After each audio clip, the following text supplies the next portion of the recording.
So the May edition of the Xbox 2020 has come and gone, and it may have left a bit more to be desired.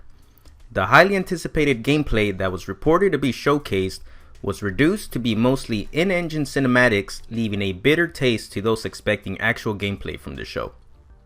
Whether the debut of Xbox 2020 flopped or not, 13 additional games were revealed, and I personally remain optimistic with what's coming this next gen and with the future of Xbox.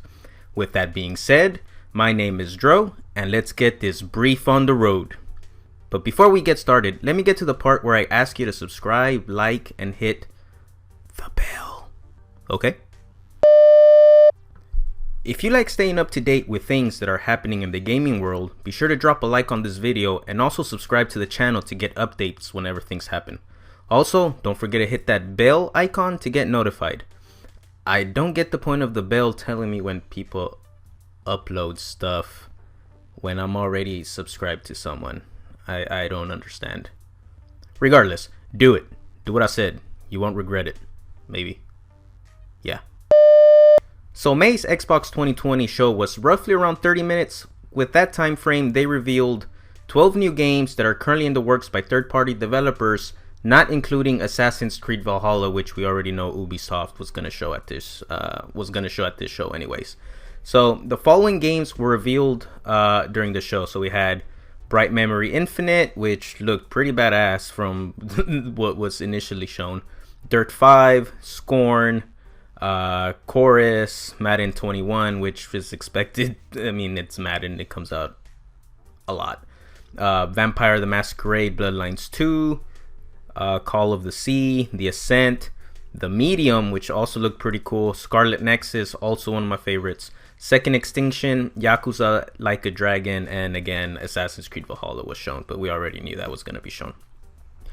Although the show turned out to be something people were not expecting, I was pleased to have at least seen new game reveals for the next gen. Of the 13 games shown, again, 3 games stood out to me. So it was Bright Memory Infinite, The Medium, and Scarlet Nexus. I was left very intrigued with what I saw with Bright Memory Infinite. There was the wall running, the cool weather effects. The trailer they showed had the scene where it was raining, and then there appeared to be a lot of wind, so you could see the rain not falling straight down but at an angle, and it looked very dynamic from what was shown. The weapons looked cool, and at one point in the trailer there was a DeLorean, or a car that looked like the DeLorean. That was pretty crazy.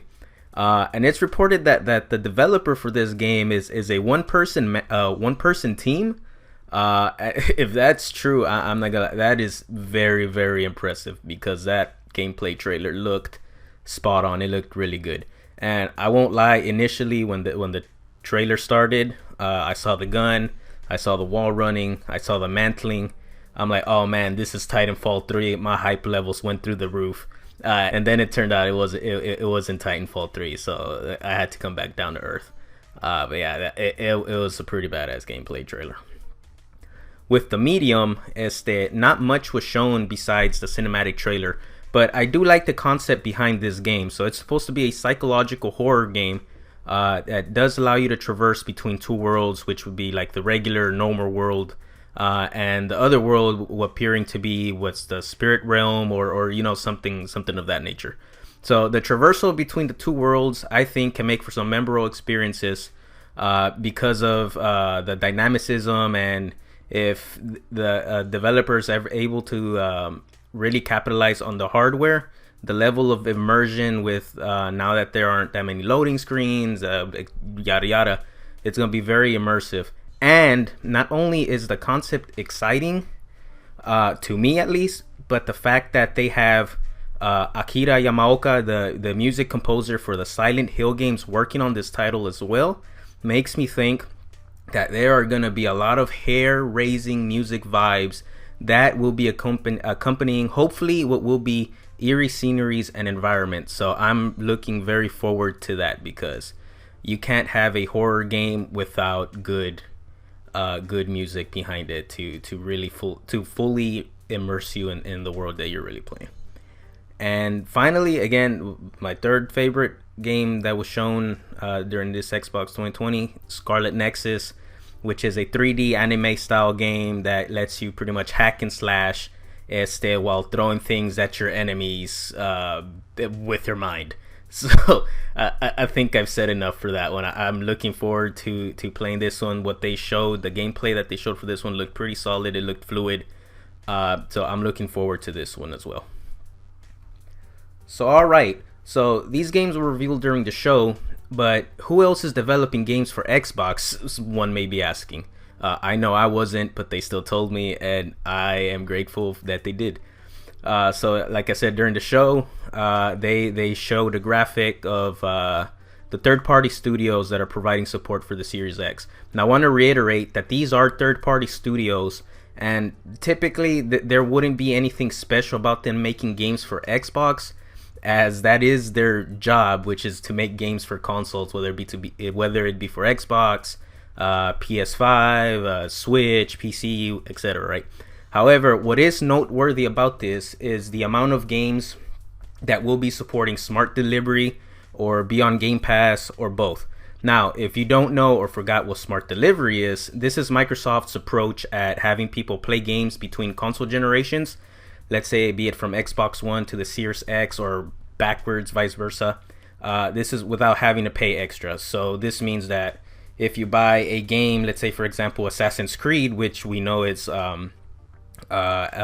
smart delivery enabled, we know if we get this for Xbox One and then later decide to upgrade to the Series X, we're able to get the Series X optimized version of Assassin's Creed for free. Okay, so that's pretty badass. Kudos to the team at Xbox for this, saving the consumer money wherever possible. I like this idea a lot, so kudos. So again, of the 13 games that were shown during the show, these are the 10 games that are highlighted that are smart delivery enabled. So you can get those for Xbox One, Xbox One X, and then eventually down the line you can, if you upgrade to a Series X, you can get these games for free once you get your Series X. All right, so that's pretty badass. Whew. All right. So if you made it to the end of this brief, I want to thank you. You are awesome sauce. All right. So Xbox 2020 again is a monthly event, so we will have to see what's in the works over at Xbox, especially now that they've confirmed that July's Xbox 2020 show will showcase Xbox Studio games. So these are the first party games done by I believe it's 15 or 16 studios that Xbox Game Studios have acquired throughout the years. But with this, I'm really excited to see some Halo, man. I at this point in time, I need to see some Halo, because once this hype train started for the Xbox, the dormant state that I was in regarding Halo, waiting for so long, no news. Hype train started. They're talking about the hardware. It's coming full circle now. I need to hear some Halo, especially now that they're wanting, or at least that they're one of their main goals for this year is to go ahead and have Halo be a console launch title with the Series X. So I am really looking forward to see what they've got so far, what 343 has so far with Halo, and I gotta see something, man.